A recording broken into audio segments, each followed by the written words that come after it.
Les 6 seules habitudes qui inversent le vieillissement après 60 ans. Vous savez ce que j'ai découvert après 40 ans de pratique clinique, ma chère amie, que la plupart des gens attendent la permission de quelqu'un d'autre pour commencer à vivre vraiment. Et si je vous disais qu'il existe 6 habitudes seulement capables non seulement de ralentir votre vieillissement, mais carrément de l'inverser après 60 ans.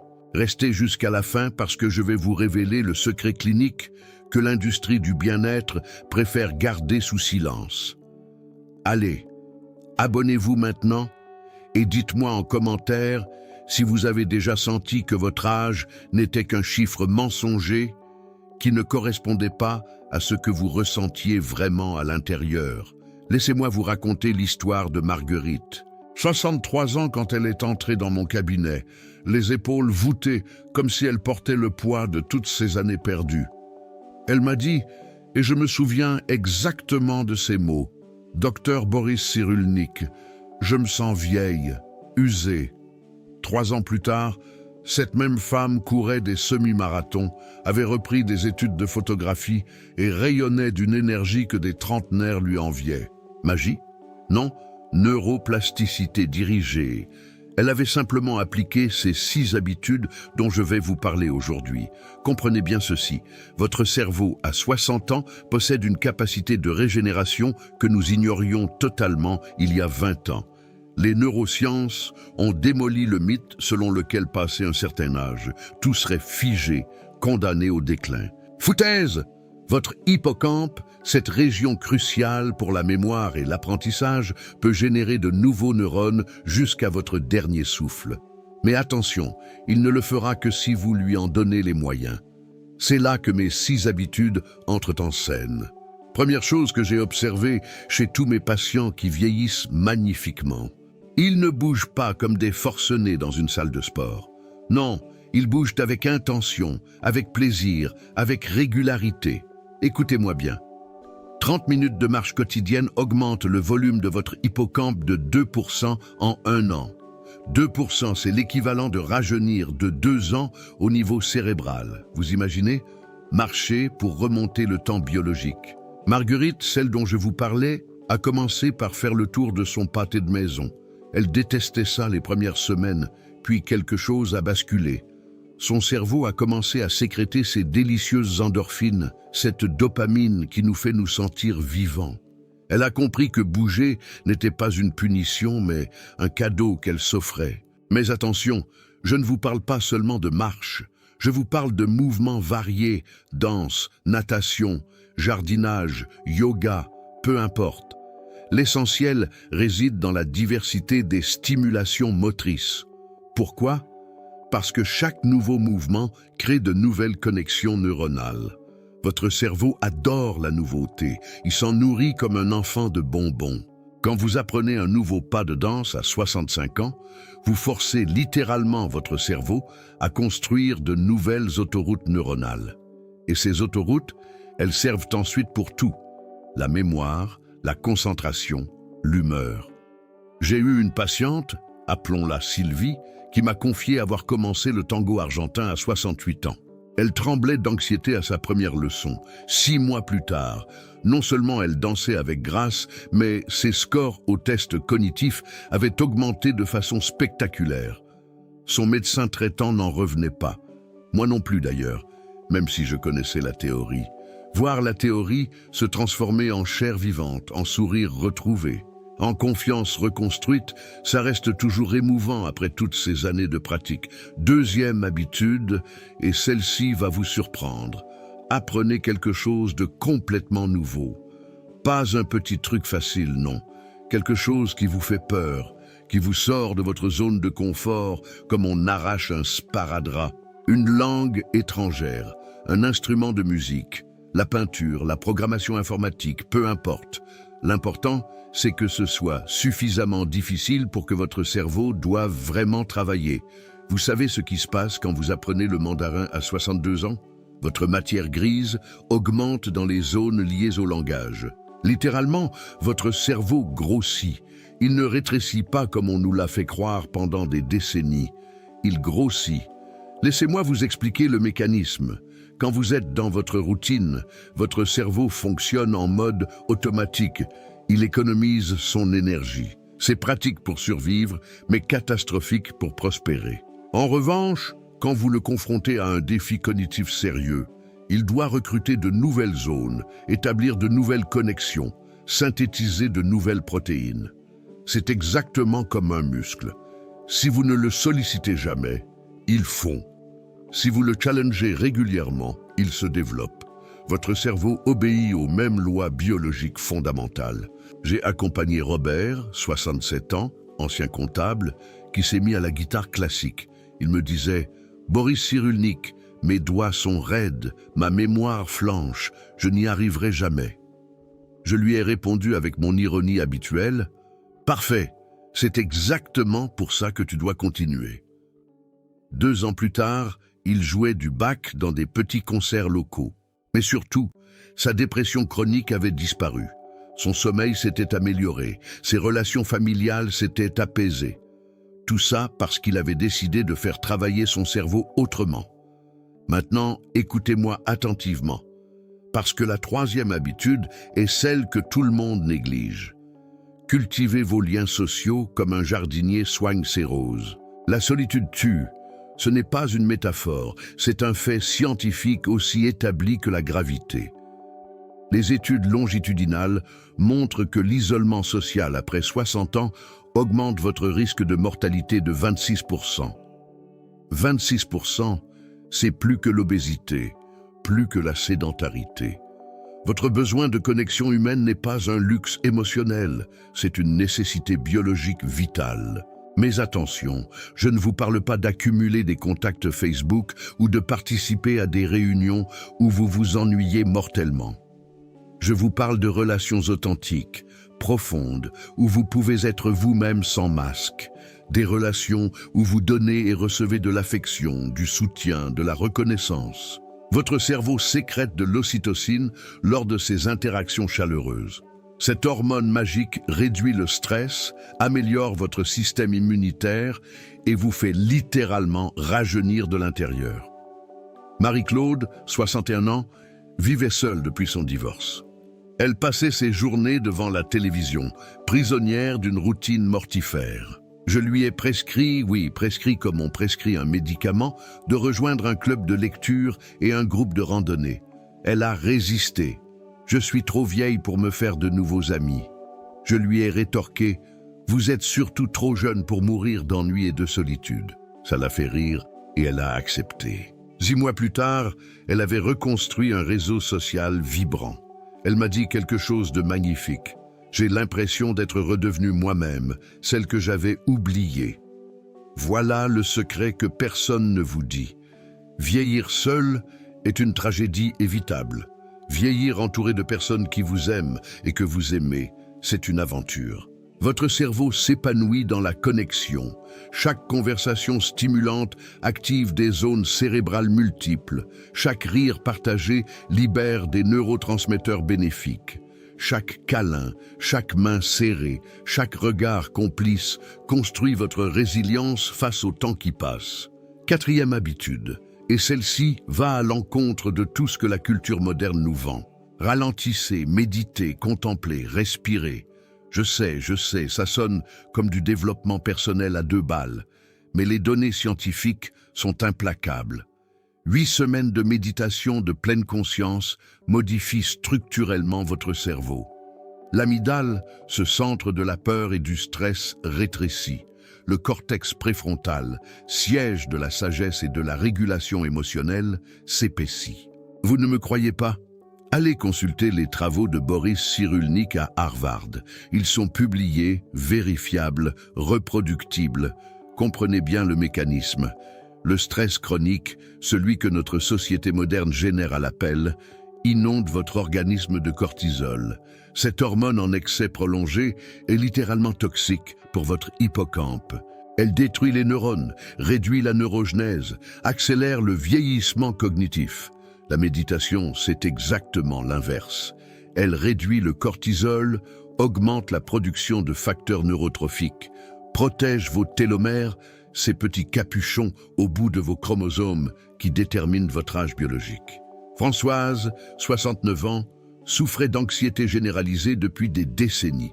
Elle avait essayé tous les médicaments possibles avec des résultats médiocres et des effets secondaires pénibles. Je lui ai proposé un programme de méditation. Elle était sceptique. « Docteur, je ne peux pas arrêter de penser. Mon cerveau est comme un hamster dans une roue. » Je lui ai souri. « Justement, c'est pour ça que vous devez apprendre à descendre de la roue. » Elle a commencé par 5 minutes par jour, 5 petites minutes. 3 mois plus tard, elle avait réduit ses anxiolytiques de moitié. 1 an plus tard, elle n'en prenait plus du tout. Son médecin généraliste m'a appelé pour me demander ce que j'avais fait. J'ai répondu, je lui ai appris à respirer consciemment. La respiration consciente, parlons-en. Vous respirez environ 20 000 fois par jour et vous n'y pensez jamais. Pourtant, votre façon de respirer influence directement votre système nerveux autonome. Une respiration courte et superficielle active votre système sympathique, celui du stress, du combat ou de la fuite. Une respiration profonde et lente active votre système parasympathique, celui du repos, de la digestion, de la régénération. Vous voulez inverser votre vieillissement?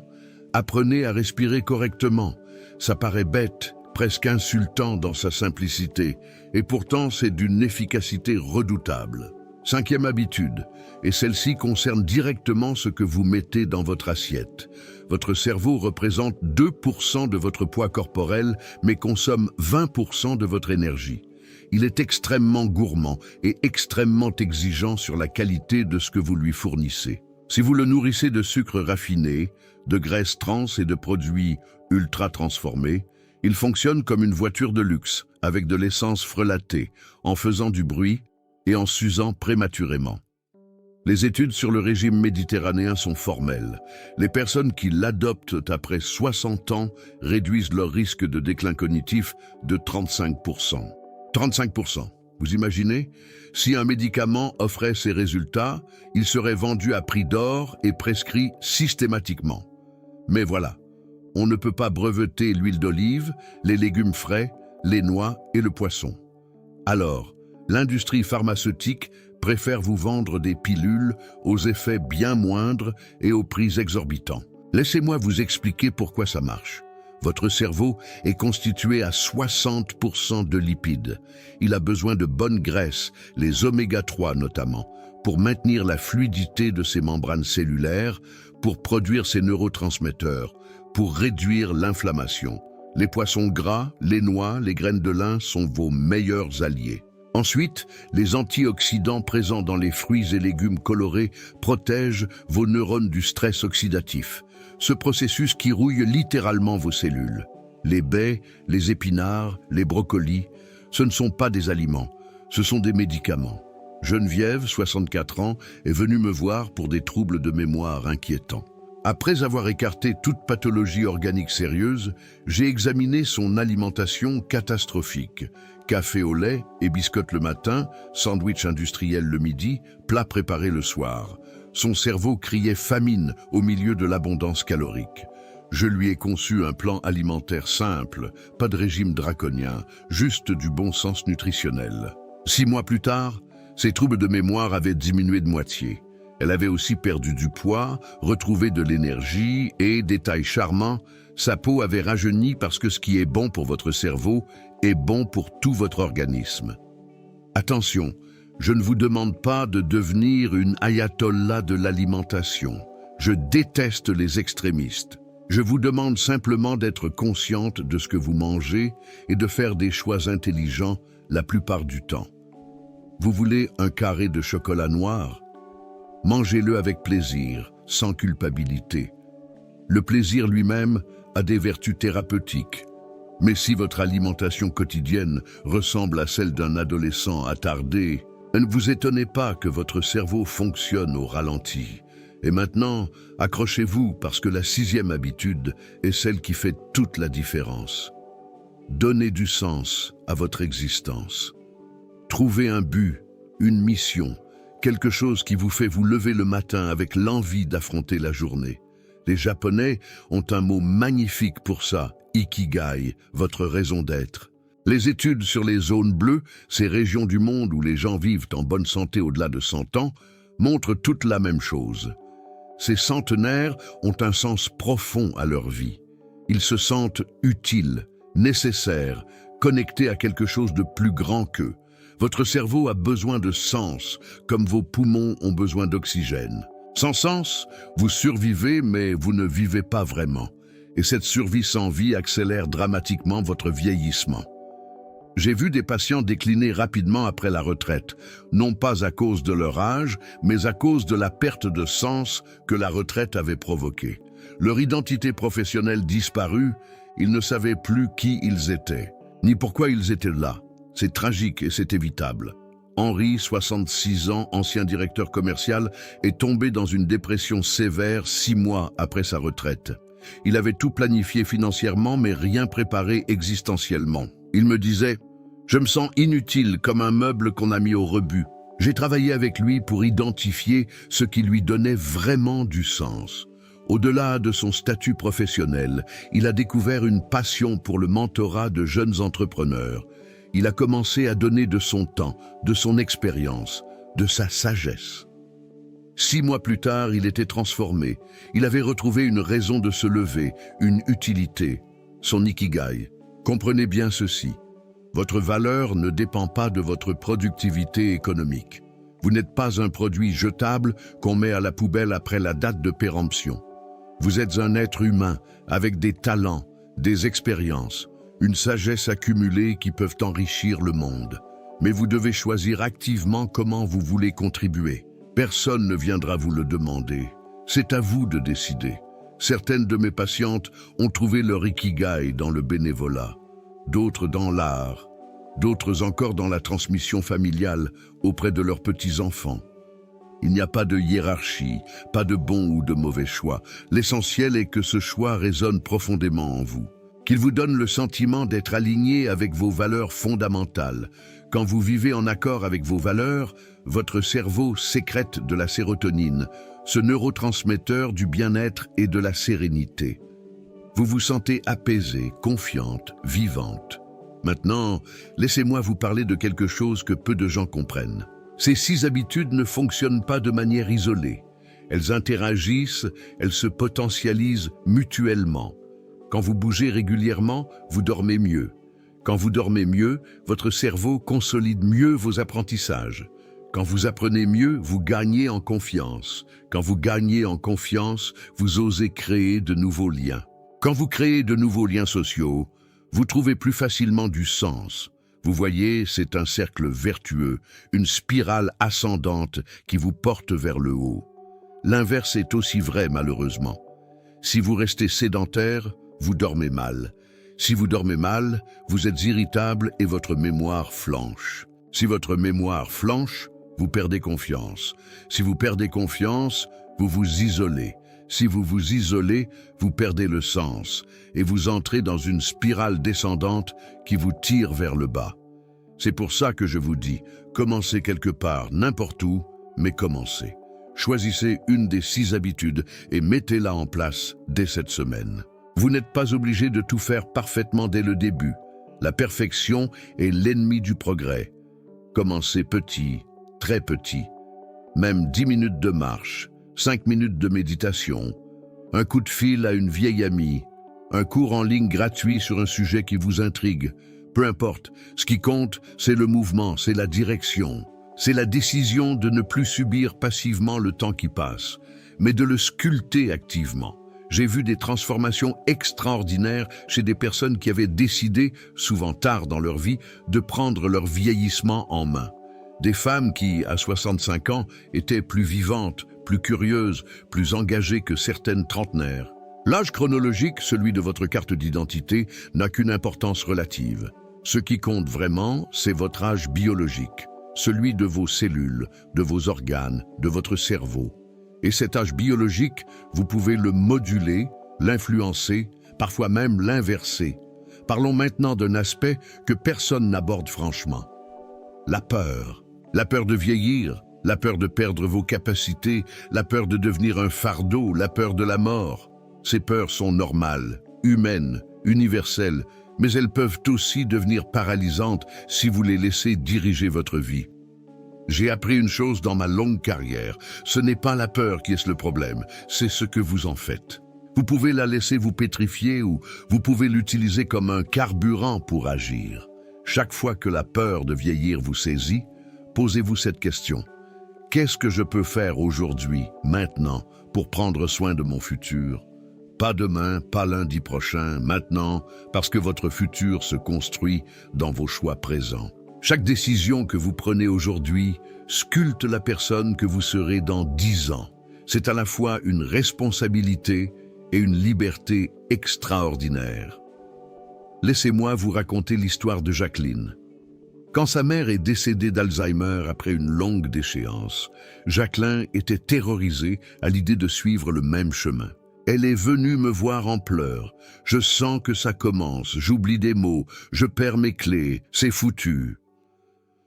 J'ai pris le temps de l'examiner. Pas d'Alzheimer, juste du stress, de l'anxiété et une prophétie autoréalisatrice en formation. Je lui ai dit, Jacqueline, vous avez 2 options. Option 1, vous passez les 20 prochaines années à guetter les signes, de déclin en vous rongeant les sangs. Et effectivement, vous allez décliner parce que le stress chronique détruit votre cerveau. Option 2, vous mettez en place dès maintenant les 6 habitudes dont je vous ai parlé et vous donnez à votre cerveau toutes les chances de rester en forme. Elle a choisi l'option 2. Des années plus tard, non seulement elle n'a aucun signe de déclin, mais elle est devenue une militante de la santé cérébrale dans son entourage. Elle organise des groupes de marche, elle a appris l'espagnol, elle médite quotidiennement. Sa peur s'est transformée en action constructive. C'est ça, la résilience. Ce n'est pas l'absence de peur, c'est la capacité de transformer la peur en quelque chose d'utile. Maintenant, parlons de quelque chose que beaucoup de femmes de votre génération ont intériorisé. L'idée qu'après un certain âge, vous devez vous faire discrète, vous effacer, laisser la place aux plus jeunes. Quelle connerie monumentale! Pardon pour la brutalité, mais vraiment quelle idiotie. Vous avez accumulé 60 ans ou plus d'expérience, de connaissances, de sagesse, et vous devriez vous taire et tricoter dans un coin? Non, 1000 fois non. Le monde a besoin de votre perspective, de votre recul, de votre capacité à voir au-delà des modes passagères. Les sociétés traditionnelles vénéraient leurs anciens parce qu'ils étaient les gardiens de la mémoire collective, les transmetteurs de sagesse. Notre société moderne, dans sa folie jeuniste, a jeté tout ça aux orties. Résultat, des générations entières qui répètent les mêmes erreurs parce qu'elles n'écoutent plus ceux qui les ont déjà faites. C'est absurde et c'est tragique. Votre âge n'est pas une tare, c'est un trésor, mais vous devez le revendiquer, l'assumer, le célébrer. Monique, 67 ans, m'a confié qu'elle se sentait invisible dans les magasins, dans la rue, même dans sa propre famille. Les gens regardaient à travers elle comme si elle n'existait pas. Ça la minait. Nous avons travaillé sur sa posture, littéralement et métaphoriquement. Elle s'était recroquevillée physiquement, les épaules rentrées, le regard baissé. Et s'était aussi recroquevillée psychologiquement, n'osant plus exprimer ses opinions, ses désirs, ses besoins. Je lui ai dit, « Monique, l'invisibilité n'est pas quelque chose qu'on vous impose. C'est quelque chose que vous acceptez. Arrêtez de vous excuser d'exister. » Elle a commencé à se redresser, à parler plus fort, à occuper l'espace. Elle a aussi commencé à s'habiller avec plus d'audace, à affirmer ses goûts plutôt que de se fondre dans un gris neutre. Les changements ont été spectaculaires. Les gens la voyaient à nouveau, mais surtout, elle se voyait elle-même à nouveau. Elle avait repris possession de son existence. Voilà une vérité que j'ai apprise. Vieillir avec grâce ne signifie pas disparaître doucement. Ça signifie devenir de plus en plus vous-même, de plus en plus authentique, de plus en plus libre, parce qu'après 60 ans, vous avez normalement compris que l'opinion des autres n'a qu'une importance limitée. Vous avez vécu assez longtemps pour savoir que les jugements passent, mais que votre intégrité reste. Permettez-moi maintenant d'aborder un sujet délicat, la sexualité. Oui, je sais, on n'est pas censé parler de ça. Les femmes après 60 ans sont censées être des grand-mères asexuées qui font de la confiture. Encore une connerie. Votre désir, votre sensualité, votre besoin d'intimité ne s'évaporent pas magiquement le jour de vos 60 ans. Il se transforme certes, mais il reste présent et c'est normal, c'est sain, c'est humain. La sexualité, même sans pénétration, même sans partenaire d'ailleurs, maintient actifs des circuits cérébraux importants.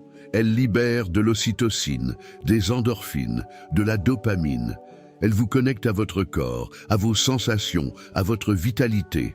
Les études montrent que les personnes qui maintiennent une vie intime satisfaisante après 60 ans ont de meilleurs scores cognitifs, moins de dépression, une meilleure santé cardiovasculaire. Alors, si quelqu'un vous fait sentir que c'est inapproprié à votre âge, envoyez cette personne paître poliment. Bernadette, 65 ans, veuve depuis 3 ans, m'a confié honteusement qu'elle ressentait encore du désir. Honteusement, comme si c'était une maladie. Je lui ai dit « Bernadette, votre libido est le signe que vous êtes vivante. Réjouissez-vous plutôt que de vous en excuser. » Nous avons parlé de la masturbation, sujet tabou s'il en est, mais tellement important. Elle a découvert qu'elle pouvait se faire du bien sans dépendre de personne, que son plaisir lui appartenait. Ça a été libérateur pour elle. Comprenez bien. Je ne dis pas que vous devez avoir une vie sexuelle débordante pour bien vieillir. Je dis simplement que vous ne devez pas renoncer à cette dimension de votre humanité si elle compte pour vous. Et si elle ne compte pas, c'est très bien aussi. L'essentiel est de faire des choix conscients, pas de subir des injonctions sociales stupides. Revenons maintenant à votre cerveau et à sa capacité extraordinaire de changement. J'ai mentionné la neuroplasticité, mais laissez-moi vous expliquer concrètement ce que ça signifie pour vous. Chaque fois que vous apprenez quelque chose, chaque fois que vous vivez une nouvelle expérience, votre cerveau modifie physiquement sa structure. Les neurones créent de nouvelles connexions. Les synapses se renforcent. De nouvelles voies se forment. C'est comme si votre cerveau était une ville dont les rues se réorganiseraient constamment en fonction du trafic. Cette plasticité ne disparaît pas avec l'âge. Elle ralentit certes, mais elle persiste. Vous pouvez apprendre une langue à 70 ans. Vous pouvez développer de nouveaux talents à 80 ans. J'ai eu des patients qui ont commencé la peinture à 75 ans et sont devenus remarquablement doués. Le cerveau est un organe d'une générosité incroyable. Donnez-lui des défis et il répondra présent. Mais attention, il y a un piège. Si vous passez vos journées devant la télévision à regarder des programmes abrutissants, votre cerveau va s'adapter à ça aussi. Il va se simplifier, se rétrécir, perdre ses connexions inutilisées. C'est la loi du use it or lose it. Utilisez-le ou perdez-le. Votre cerveau est pragmatique. Il ne maintient que ce qui sert. Si vous ne lui donnez rien à faire, il se met en mode économie d'énergie et vous déclinez. Alors oui, regarder un bon film de temps en temps, c'est un plaisir légitime. Mais si votre principale activité intellectuelle consiste à suivre des téléréalités, ne vous étonnez pas que votre mémoire flanche et que votre concentration diminue. Votre cerveau est comme un jardin. Ce que vous cultivez pousse, ce que vous négligez meurt. C'est aussi simple et aussi brutal que ça. Parlons maintenant du sommeil, parce que c'est un élément absolument crucial que j'ai à peine effleuré. Votre cerveau se nettoie pendant que vous dormez, littéralement. Il existe un système, le système glymphatique, qui évacue les déchets métaboliques accumulés pendant la journée, notamment les protéines bêta-amyloïdes impliquées dans la maladie d'Alzheimer. Ce système ne fonctionne efficacement que pendant le sommeil profond. Si vous dormez mal, si vous dormez peu, ces déchets s'accumulent année après année. Ils encrassent votre cerveau comme de la plaque dentaire. Les conséquences sont désastreuses, déclin cognitif, troubles de l'humeur, inflammation chronique. Dormir n'est pas une perte de temps, c'est un investissement vital dans votre santé cérébrale.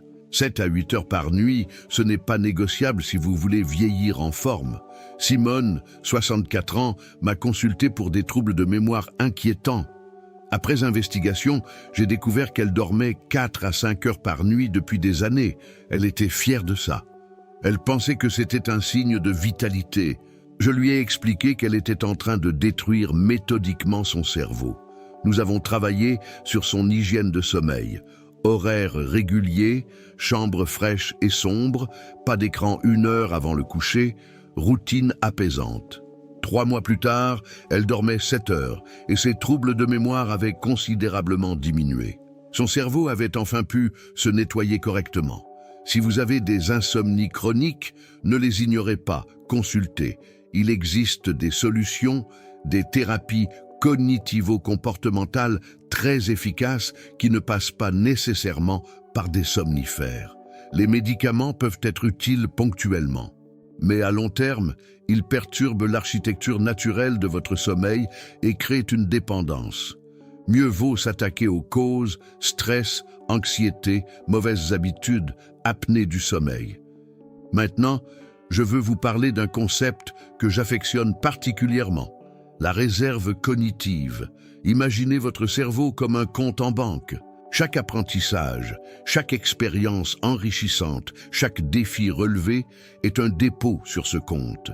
Plus votre réserve cognitive est importante, plus vous pouvez encaisser les coups, les pertes neuronales liées à l'âge ou à la maladie sans que ça se voie dans votre fonctionnement quotidien. 2 personnes peuvent avoir le même niveau de lésion cérébrale visible à l'IRM, mais des capacités cognitives très différentes. Celle qui a une forte réserve cognitive compensera mieux, trouvera des chemins alternatifs, maintiendra ses performances. C'est pour ça que l'éducation, la stimulation intellectuelle constante, la curiosité sont des facteurs protecteurs si puissants contre le déclin cognitif.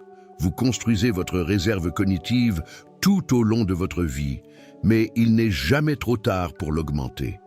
Chaque livre que vous lisez, chaque conversation stimulante que vous avez, chaque puzzle que vous résolvez ajoute une petite couche protectrice. C'est un investissement à long terme, mais le retour sur investissement est colossal. Votre autonomie, votre dignité, votre qualité de vie dans vos vieux jours.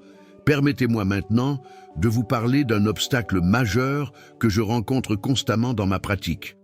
Les croyances limitantes. Ces petites phrases que vous vous répétez et qui deviennent des prophéties auto-réalisatrices.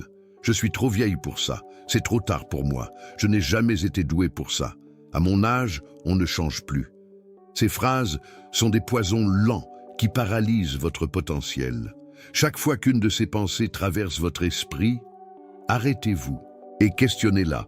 Est-ce vraiment vrai? Sur quelle preuve objective repose cette affirmation?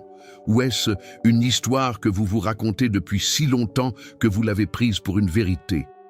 La plupart du temps, vous découvrirez que ces croyances ne reposent sur rien de solide. Ce sont des héritages culturels, des peurs déguisées, des excuses confortables pour ne pas sortir de votre zone de confort. Thérèse, 66 ans, voulait reprendre des études, mais se répétait qu'elle était trop vieille, que sa mémoire n'était plus assez bonne. Je lui ai demandé, « Thérèse, vous souvenez-vous de ce que vous avez mangé il y a 3 jours ?» Elle a réfléchi et m'a donné la réponse correcte. « Et vous souvenez-vous du prénom de votre arrière-petit-fils ?»« Oui, et de la recette du clafoutis de votre grand-mère. »« Oui, alors, votre mémoire fonctionne parfaitement. Ce qui ne fonctionne pas, c'est votre confiance. » Elle a repris des études d'histoire de l'art et a obtenu son diplôme à 69 ans. Comme quoi vos croyances façonnent votre réalité. Si vous croyez que vous êtes fini, vous le deviendrez. Si vous croyez que vous pouvez encore grandir, évoluer, apprendre, vous le ferez. C'est aussi simple et aussi complexe que ça. Votre esprit est votre outil le plus puissant ou votre prison la plus efficace selon l'usage que vous en faites. Maintenant, abordons quelque chose de crucial. L'inflammation chronique de bas grade. C'est un terme technique pour désigner un état inflammatoire permanent, silencieux, qui ronge votre organisme de l'intérieur. Cette inflammation est impliquée dans pratiquement toutes les maladies du vieillissement, cardiovasculaires, neurodégénératives, métaboliques, articulaires. C'est l'ennemi public numéro 1 de votre longévité en bonne santé. Qu'est-ce qui provoque cette inflammation? Principalement votre mode de vie, la sédentarité, une alimentation pro-inflammatoire, riche en sucre et en graisses saturées, le stress chronique, le manque de sommeil, l'isolement social. Vous voyez le pattern? Tout ce dont je vous ai parlé depuis le début. Les 6 habitudes que je vous ai présentées ne sont pas des conseils isolés. Elles forment un système cohérent qui combat l'inflammation chronique sous tous ses angles. Le mouvement régulier réduit l'inflammation. Les aliments anti-inflammatoires comme les poissons gras, les légumes verts, les baies, le curcuma la combattant. La méditation réduit le cortisol qui, en excès, est pro-inflammatoire. Les liens sociaux chaleureux réduisent les marqueurs inflammatoires. Vous voyez, tout est connecté. Votre corps est un système intégré, pas une collection de pièces détachées. Maintenant, je veux vous parler d'un sujet qui me tient à cœur, la transmission. Après 60 ans, vous avez une opportunité extraordinaire de transmettre ce que vous avez appris, ce que vous avez vécu, ce que vous savez. Cette transmission peut prendre 1000 formes. Écrire vos mémoires, raconter des histoires à vos petits-enfants, mentorer quelqu'un dans votre ancien domaine professionnel, enseigner un savoir-faire, partager vos recettes, vos astuces, votre sagesse. Cette transmission n'est pas seulement un cadeau pour ceux qui reçoivent, c'est aussi un cadeau pour vous. Elle donne du sens à votre parcours. Elle vous permet de voir que votre vie n'a pas été vaine, qu'elle laisse une trace. C'est un antidote puissant contre le sentiment d'inutilité, qui guette tant de personnes âgées dans notre société. Lucienne, 68 ans, a commencé à enregistrer des vidéos où elle expliquait les recettes traditionnelles de sa région natale. Elle les a mises sur Internet sans grandes attentes. 6 mois plus tard, elle avait des milliers d'abonnés, des jeunes qui la remerciaient de préserver ce patrimoine culinaire. Elle rayonnait, elle se sentait utile, reconnue, vivante. Sa transmission avait trouvé son public. Vous n'avez pas besoin d'Internet pour transmettre. Un cahier où vous écrivez vos souvenirs pour vos descendants, ça marche aussi. L'important, c'est l'intention, c'est le geste de tendre la main vers les générations suivantes et de dire « Voilà ce que j'ai appris, voilà ce qui compte, prenez-en ce qui vous sera utile ». Permettez-moi maintenant de vous parler franchement de quelque chose que beaucoup de professionnels évitent, l'acceptation. Oui, vous pouvez ralentir votre vieillissement, parfois même l'inverser sur certains plans, mais vous ne pouvez pas l'arrêter complètement. Vous allez vieillir, votre corps va changer, certaines capacités vont diminuer, c'est la vie. Lutter contre cette réalité avec rage et déni augmentera votre souffrance. Il y a une sagesse à accepter ce qui ne peut être changé tout en agissant sur ce qui peut l'être. Vous ne pouvez pas empêcher vos cheveux de blanchir, mais vous pouvez maintenir votre cerveau alerte. Vous ne pouvez pas avoir la peau lisse d'une jeune fille de 20 ans, mais vous pouvez avoir l'énergie et la vitalité d'une femme qui prend soin d'elle. Vous ne pouvez pas courir aussi vite qu'avant, mais vous pouvez marcher avec plaisir et régularité. L'acceptation n'est pas de la résignation. C'est une forme de sagesse qui vous permet de concentrer votre énergie là où elle sera utile, plutôt que de la gaspiller à combattre des moulins à vent. Vieillir est un privilège que beaucoup n'ont pas eu. Chaque ride raconte une histoire. Chaque cheveu blanc est une médaille gagnée dans les batailles de la vie. Maintenant, je vais vous donner un exercice concret à faire cette semaine. Prenez une feuille et divisez-la en 6 colonnes, une pour chaque habitude. Mouvement, apprentissage, liens sociaux, méditation, alimentation, sens. Pour chacune, notez une action simple, très simple, que vous allez mettre en place dès cette semaine. Pas demain, pas lundi prochain. Cette semaine, par exemple, mouvement. Je vais marcher 20 minutes tous les matins. Apprentissage. Je vais m'inscrire à ce cours en ligne gratuit qui m'intéresse depuis des mois. Liens sociaux, je vais appeler 3 amis que je n'ai pas vus depuis trop longtemps et organiser un déjeuner. Méditation. Je vais télécharger une application et faire 5 minutes par jour. Alimentation. Je vais ajouter une portion de légumes verts à chaque repas. Sens. Je vais identifier une cause qui me tient à cœur et voir comment je peux contribuer. Vous voyez, rien de révolutionnaire, rien d'impossible, juste des petits pas concrets dans la bonne direction. parce que c'est comme ça qu'on change une vie. Pas avec des résolutions grandioses qui s'effondrent au bout de 2 semaines, mais avec des micro-habitudes qu'on installe progressivement et qui deviennent une seconde nature. Laissez-moi vous dire quelque chose d'important. Vous allez échouer. Il y aura des jours où vous ne marcherez pas, où vous mangerez n'importe quoi, où vous vous sentirez découragé. C'est normal, l'échec fait partie du processus. Ce qui compte, ce n'est pas de ne jamais tomber, c'est de se relever à chaque fois. La résilience, ma spécialité, ce n'est pas l'absence de chute, c'est la capacité de rebondir. Chaque fois que vous tombez, regardez ce qui s'est passé sans vous juger. Qu'est-ce qui a déclenché cette rechute? Qu'est-ce que vous pouvez apprendre de cette expérience? Comment pouvez-vous ajuster votre stratégie pour que ce soit plus facile la prochaine fois? Cette attitude d'apprentissage permanent est infiniment plus productive que l'autoflagellation qui ne mène nulle part. Maintenant, un dernier point essentiel, l'environnement. Vous pouvez avoir toute la motivation du monde. Si votre environnement ne vous soutient pas, vous allez galérer. Organisez votre espace de vie pour qu'il favorise vos nouvelles habitudes. Mettez vos chaussures de marche bien en évidence, près de la porte. Remplissez votre frigo de bons aliments et débarrassez-vous des cochonneries. Créez un petit coin tranquille pour méditer. Affichez la liste de vos amis à appeler sur votre frigo. Votre environnement doit devenir votre allié, pas votre ennemi. Si vous devez fouiller pendant 10 minutes pour trouver vos chaussures de sport, vous ne marcherez pas. Si votre placard déborde de biscuits et de chips, vous allez craquer. Facilitez-vous la vie en structurant votre environnement de manière à ce que les bons choix deviennent les choix faciles. Et maintenant, parlons de votre entourage. Certaines personnes vont vous soutenir dans vos changements, d'autres vont les saboter consciemment ou non. Identifiez vos alliés et passez plus de temps avec eux. Éloignez-vous poliment mais fermement des personnes toxiques qui vous tirent vers le bas. À votre âge, vous n'avez plus le temps ni l'énergie pour les relations qui vous épuisent. Si votre meilleure amie passe son temps à se plaindre et à vous décourager, peut-être qu'elle n'est plus votre meilleure amie. Si votre sœur critique chacune de vos initiatives, peut-être qu'il faut prendre de la distance. C'est dur, je sais. Les liens familiaux, les vieilles amitiés, on ne les coupe pas facilement. Mais votre santé mentale et physique doit passer en premier, toujours. Vous savez ce que j'ai remarqué? Les personnes qui réussissent à bien vieillir s'entourent de gens qui vieillissent bien aussi. C'est contagieux dans les deux sens. Si vous fréquentez des gens dynamiques, curieux, engagés, vous allez le devenir aussi.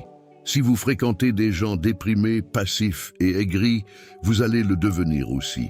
Choisissez votre tribu avec soin. Maintenant, je veux vous parler d'argent, parce que c'est un sujet qu'on évite souvent mais qui est important. Certaines de ces habitudes ne coûtent rien. Marchez, méditez, cultivez vos amitiés, donnez du sens à votre vie. D'autres peuvent avoir un coût. Certains cours, certains aliments, certaines activités. Si vos moyens sont limités, soyez créative. Il existe des milliers de cours gratuits en ligne. Les bibliothèques offrent des ressources extraordinaires. Les associations proposent des activités à prix modique. Vous pouvez marcher dans un parc plutôt que de payer une salle de sport. Vous pouvez méditer avec des applications gratuites. Vous pouvez cuisiner sainement sans vous ruiner en achetant des légumes de saison au marché. Ne laissez pas l'argent devenir une excuse pour ne rien faire. En revanche, si vous avez les moyens, investissez dans votre santé. C'est le meilleur investissement que vous puissiez faire. Un bon matelas pour bien dormir, des chaussures de qualité, pour marcher sans douleur, des cours qui vous passionnent, des aliments de qualité. Votre santé est votre capital le plus précieux.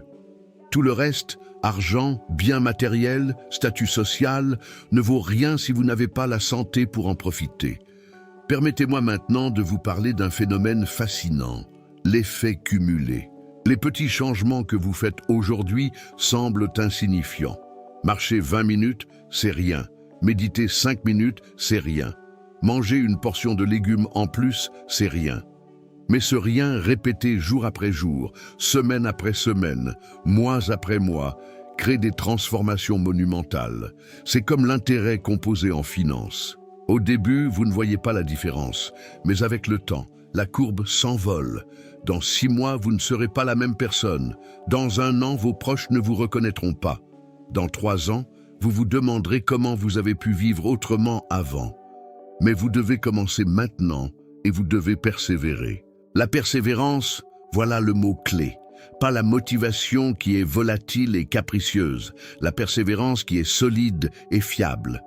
Vous n'avez pas besoin d'être motivé tous les jours.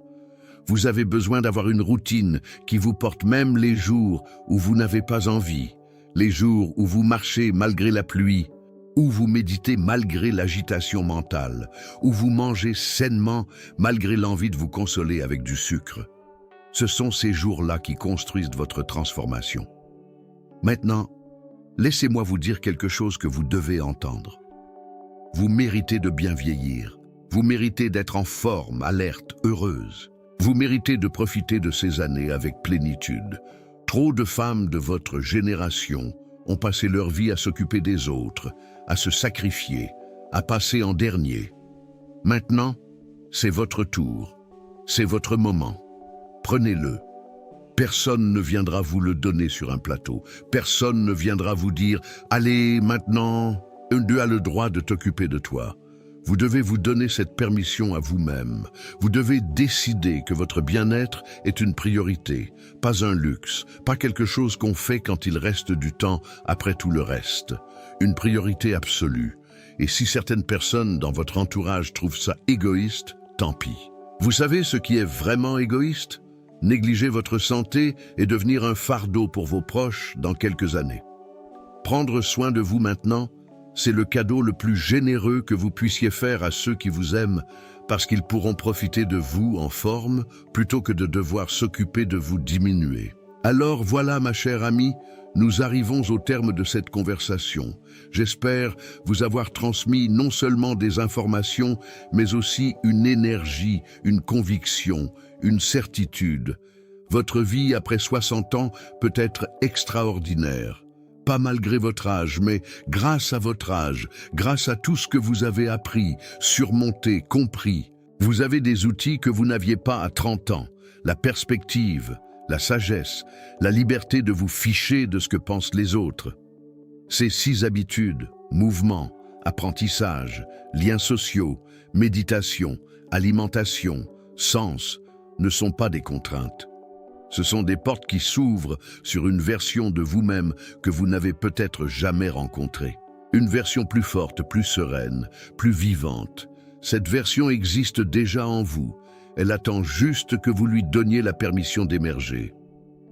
Alors, voici mon défi pour vous cette semaine.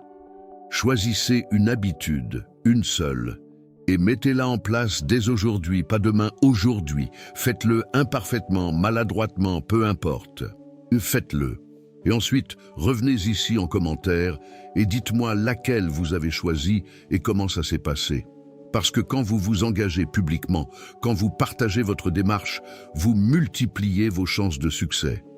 Et si cette conversation vous a apporté quelque chose, partagez-la avec une amie qui en a besoin. Vous savez, celle qui se plaint de vieillir, mais qui ne fait rien pour changer les choses. Celle qui a abandonné avant même d'essayer. Celle qui croit que c'est trop tard. Envoyez-lui ce message. Il n'est jamais trop tard pour commencer à bien vieillir. Abonnez-vous à cette chaîne si ce n'est pas déjà fait parce que je vais continuer à vous parler de ces sujets qui comptent vraiment. Pas des recettes miracles, pas des solutions magiques, mais des vérités scientifiques solides, enrobées dans du bon sens et un peu d'humour. Parce que vieillir est déjà assez difficile sans qu'on en fasse un drame existentiel permanent. Vous savez ce qui me rend heureux après toutes ces années ? C'est de voir des personnes comme vous, comme Marguerite, comme Sylvie, comme toutes celles dont je vous ai parlé, reprendre le contrôle de leur vie. C'est de voir la lumière revenir dans des yeux éteints. C'est d'entendre « Docteur Boris Cyrulnik, je me sens à nouveau vivante ». Il n'y a pas de plus belle récompense pour un thérapeute. Alors, allez-y ma chère amie, fermez cette vidéo et passez à l'action. Enfilez vos chaussures et sortez marcher. Appelez cet ami que vous n'avez pas vu depuis trop longtemps. Inscrivez-vous à ce cours qui vous fait envie. Asseyez-vous 5 minutes en silence et respirez consciemment. Préparez-vous un repas coloré et délicieux. Identifiez ce qui donne du sens à votre vie et faites un pas dans cette direction. Votre futur vous attend. Il ne sera pas parfait. Il aura ses hauts et ses bas, ses joies et ses défis. Mais il sera vivant, vibrant, authentique. Il sera vôtre. Et dans quelques mois, quand vous regarderez en arrière, vous serez fiers du chemin parcouru. Vous vous direz, ce jour-là, j'ai décidé de ne plus subir, mais d'agir. Et ça a tout changé. Je vous laisse avec cette pensée. Vieillir est inévitable. Décliner est optionnel. Vous avez le pouvoir, vous avez les outils, vous avez maintenant les connaissances. Il ne vous manque plus que la décision. Alors, décidez maintenant et racontez-moi comment ça se passe. Je serai là à lire vos commentaires, à vous encourager, à célébrer vos victoires et à vous relever lors de vos chutes. Allez, au travail, votre meilleure version vous attend. À 60 ans et plus.